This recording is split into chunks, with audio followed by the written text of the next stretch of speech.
is up, YouTube? Welcome to PanFro Games, and we're back with another solo build to easily defeat the 7-star Torterra Raid. This is the last weekend to get your mightiest mark, but it's also the last 7-star raid of 2024. As we know that the Rayquaza raid is a 5-star, which means this might be the last legitimate easy raid to get Herba Mysticas from.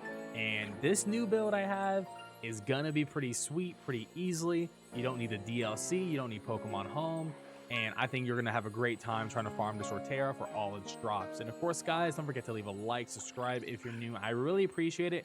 Consider supporting the channel by joining the Pan Fam by hitting that join channel member button below. And this olive tree is a monster. So, one, why do I love this Pokemon? Because you, one, are a grass type, you resist grass, you resist ground, and have incredible natural bulk. And we're gonna have Tera grass in the item Metronome. And your ability is gonna be Seed Sower, so when you get hit, you will put up Grassy Terrain for 5 turns, and then you'll get hit again, you put it up. So essentially infinite Grassy Terrain, which is amazing for raid sustain. Grassy Terrain boosts the damage of grass type moves, reduces the damage of some ground type moves like Earthquake, and it also gives you back 1/16 of your HP back at the end of the turn. Now, we're gonna have max HP and 220 defense on this olive tree, and then we're gonna have the rest in special defense. The reason why we have that is just so we can survive a lot of those earth powers that might be coming in depending on your raid allies. If a lot of intimidators come in, you want a little bit of special defensive bulk, but in general we're more afraid of that physical offense from the Torterra, from those earthquakes, and especially from those wood hammers. So it is very important to go with that bulk. Now, we are going to go with a plus special defense nature. It's the calm nature, so you want to use a calm mint on your olive tree. And then we're going to have Giga Drain, and you want to have a PP max on this or PP ups, so you have 16. And then you just need Charm and Growth, and that's it, and it'll be relatively simple. And now let's dive into the raid. If you've never done this raid before, he's going to go for that turn 0 smash, and he is just going to remove his debuffs and start the raid at +2, +2, +2. Very offensive, very quick. Speed's not an issue for us because we're so slow, we don't care about it. But we do gotta lower that physical attack stat. And luckily we have Charm. And we can just use Charm and lower that physical attack by 2. And so if you have any sort of intimidators, you still want to do this, but if you don't, you definitely need to do this because now he's not gonna have that buff. And now he's gonna more likely go for Earth Powers against us, which is great. Now, very simple. For the next 3 turns, we're going to just use Giga Drain spam. We're going to use Giga Drain to get our HP back, but also build up our Terra charge and also, do some decent damage. Now, Wood Hammer comes out, and he ain't doing much to us. He is at regular attack stat. He's -2 from that charm, so he's at 0. But he's burned. And also, we resist. Even with the Grassy Terrain, it's not really a threat. And oh, we got the Sylveon also helping with the charms too, which is pretty nice too if we got Sylveon those that charm. So now the Earth Power spam is coming in. Earth Power is really not going to do too much to us. We have a lot of natural bulk on our special defense. I think, if I'm right, I think our natural special defensive stat is like 109 or something like that. And this is why we threw in a couple of EVs in there as well, just to give us a little bit more bulk, just in case we get a special defense drop. 10% chance of Earth Power that can happen. And that would definitely make things a little bit harder, but we can take 1 or 2 of those with confidence. So now that we've done 3 Giga Drains, he is going to be removing our stat buffs, and this pretty much always happens every single time.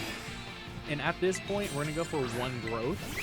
Now this growth is going to give us +1 special attack and +1 physical attack. We're only going to and if the sun was up, for some reason you're doing this online and someone put the sun up, we would actually get +2 from that, but we don't need to do any more growth. You could if you want to, but I don't necessarily think you need to do that. But if you want to go for 1 more, you're feeling confident for HP, then go for it.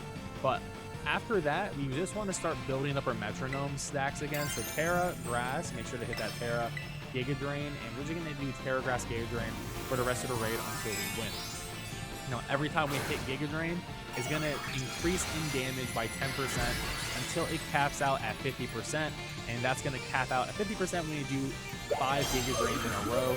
and we're just going to keep on doing that. So yeah, we don't have any special attack investment or even a modest nature, but we don't really need it because the item Metronome essentially covers for that, and Giga Drain is essentially just a shell bell for us.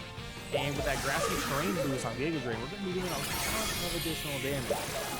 And at this point, we just sort of win, and the only thing that could destroy us might be a +4 critical hit Earth Power when we have like -2 special defense. So he does his second smash, but the difference this time is he will not remove his debuff.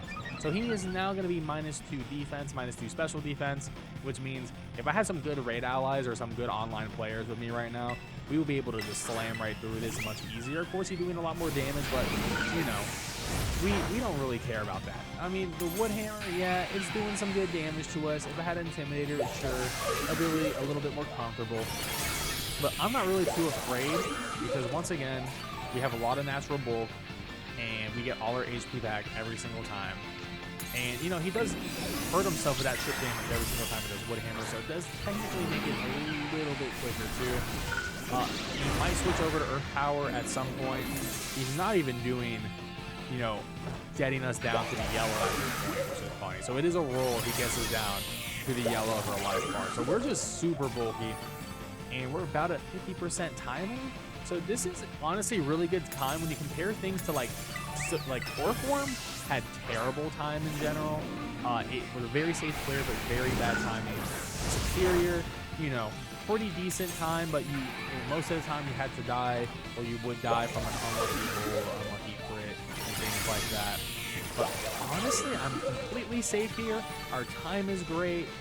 You don't need to have an Arceus to have a time like this. You can just use the Olive Tree, which is pretty good. I know Haunter's another good build as well, but I definitely prefer this over Haunter because I don't have to worry about increasing my stats too much, lowering stats too much. This is just like a build anyone can do of all ages can definitely farm this and get all the irons, get all the Urban Mystica, get all the ability patches, and this might be the last great raid of 2024, so we definitely want to get through that. So he did get to attack twice there, and luckily for us, you know, we were able to just get through that with relatively ease, you know. But look at that. He's just cooked. He is absolutely washed at this point.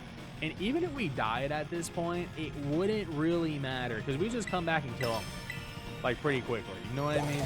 Like, so even if you get an unlucky crit, there you go. Look at that. That's a great time. That is about 40% timer with a Pokemon you can essentially catch on the second route of the game with a really simple build.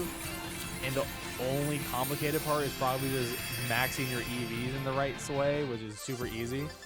Fortunately, we did not get any Urban Mystica or ability patches, but we did get those irons, and I love iron. This is a great event to farm your irons. Definitely try to get like 200 irons because, you know, it's one of the rarer ones to come in 7-star raids. But there we have it, guys. That is our solo build to easily destroy the Torterra. I hope you enjoy, and stay tuned for guides on the upcoming Shining Rayquaza raid. I appreciate it, and catch you guys next time. Peace out, and have a good one.